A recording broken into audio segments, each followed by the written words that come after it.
Alô galera, aqui é o professor Luciano Brum e nós somos os Cacholas. Quer receber os nossos conteúdos? Então te inscreve nos nossos canais e não se esqueça de acionar o sininho, ok?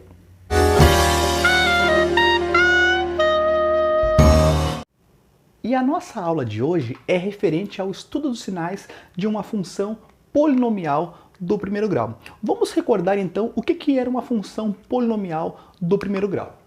No caso, era toda função que tinha a forma ax mais b, representado por f de x igual a ax mais b, ou ainda poderia ser chamado de y igual a ax mais b, porque o y, na verdade, era a função dx. Quando nós tentássemos representar na forma gráfica, o a era chamado do quê? De coeficiente angular e o b de coeficiente linear.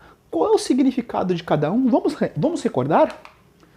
Coeficiente angular. Ele determinava se a nossa função era crescente ou ela era decrescente, ou seja, a inclinação. Nesse primeiro caso nós temos uma função crescente, no nosso segundo caso nós temos uma função decrescente. E qual era o significado do b mesmo? O b era o coeficiente linear, ou ainda era exatamente o ponto onde o gráfico cortava o nosso eixo y. Então aqui está o b e aqui está o b. E nós tínhamos o ponto onde cortava o eixo x, que era denominado como sendo a raiz da função. E o que era a raiz da função mesmo? É o valor de x que faz com que a tua função venha a zerar, representado por f de x igual a zero, ou ainda neste caso, na qual nós estamos estudando com a função polinomial do primeiro grau, fica sendo como ax mais b. Então, se eu isolar o meu x, eu ficaria com quanto? Eu ficaria com menos b sobre a. Vamos dar um exemplo então. Suponha que eu tenha f de x igual a 2x mais 6. Como é que ficaria isso na forma gráfica? Vamos ver o nosso plano cartesiano, sem muito esforço e recordando o que já foi visto, nós sabemos que vai cortar o eixo y no 6. Determinei o ponto. Agora, onde é que vai cortar o eixo x? Vai cortar na raiz da minha função. No caso, o valor de x que faz a minha função zerar. Se aqui eu tenho 6, então para zerar aqui tem que dar menos 6.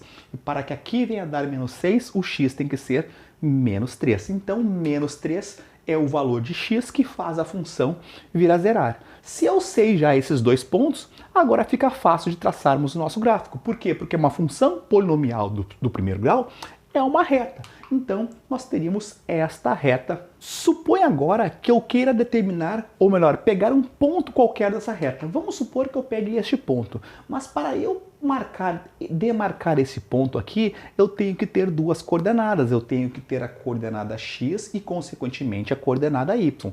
No caso, para qual x eu gero esse ponto?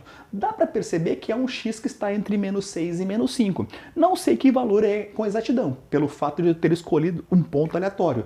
Porém, eu vou obter um par ordenado, um y, que é próximo ali de menos 5. Onde é que eu quero chegar com tudo isso?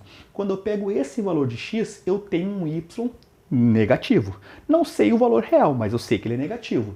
Vamos pegar um outro ponto. Vou ter uma outra coordenada x e, consequentemente, uma outra coordenada y. A precisão não sei. Vamos supor que eu escolha um terceiro ponto aleatório, este daqui. Vou ter uma coordenada x e, consequentemente, uma coordenada y. Dá para observar que este ponto aqui é a minha raiz. Quando eu pego menos 3 para x, a minha função, o meu y dá zero. E já dá para perceber que esses valores que eu peguei à esquerda da minha raiz, que neste caso eu estou vendo que são valores negativos, mas o meu interesse agora não é em saber os sinais do x que eu estou pegando, e sim o que está acontecendo com o y, ou seja, o que está acontecendo com a minha função. Para esses valores que eu pego de x, a minha função resulta em valores negativos, perceberam? Agora, observem que se eu pegar valores de x à direita da minha raiz, resulta num valor positivo. Vamos tentar agora montar um esquema bem prático. Suponha que eu amplie o que está acontecendo próximo à raiz e simplesmente enxergue só essa parte do meu gráfico. Eu teria então algo que eu vou chamar de estudo dos sinais.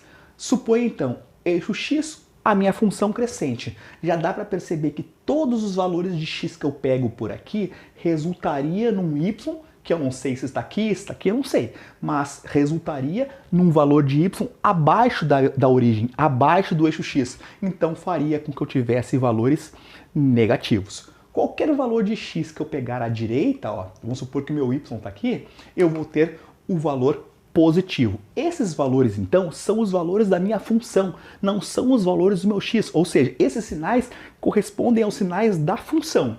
Claro que se a minha função tiver um coeficiente angular negativo, eu teria uma função decrescente, e aí aconteceria o processo inverso.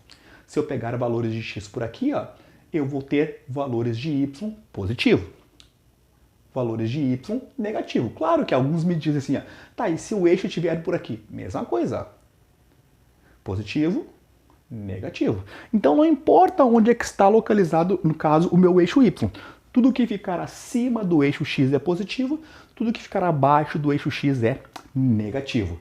Agora, digamos, colocando de uma maneira mais completa, nós teríamos como? Aqui seria a raiz menos b sobre a. Qualquer valor de x menor do que a raiz, o meu y fica negativo.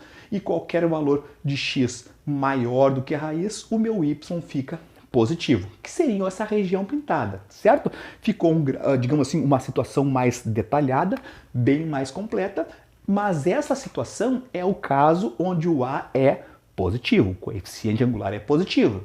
E se eu tenho um coeficiente angular negativo, eu tenho o meu segundo caso. Olhem bem, se eu pegar valores de x, aqui está minha raiz, menores do que a minha raiz, o meu y dá, ó, positivo. Então, y positivo, qualquer valor maior do que a minha raiz para x, eu vou ter a minha função negativa. Basicamente, isso é o estudo dos sinais. Porém, claro, existe uma outra forma de ser representado, que seria assim, ó, f de x é menor do que zero, f de x é igual a zero e f de x é menor do que zero. Que tu está trabalhando quando é que a função é negativa, quando é que a função é igual a zero e quando é que a função ela é positiva. No caso, nós temos dois casos. Primeiro caso, se o a for positivo, no caso, olhem aqui, ó, a minha função ela é crescente.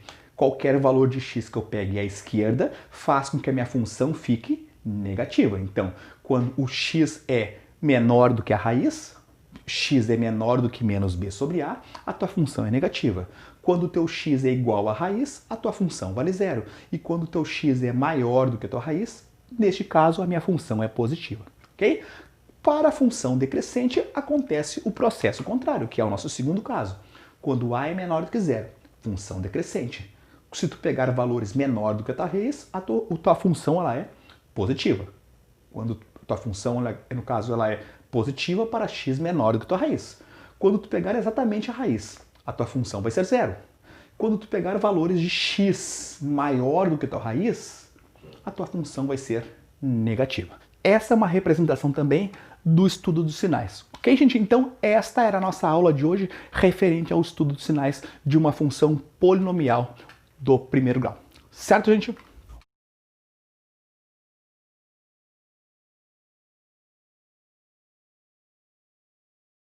E não esqueçam de nos seguir nas redes sociais, ok, gente? Então, até o nosso próximo encontro. Forte abraço a todos.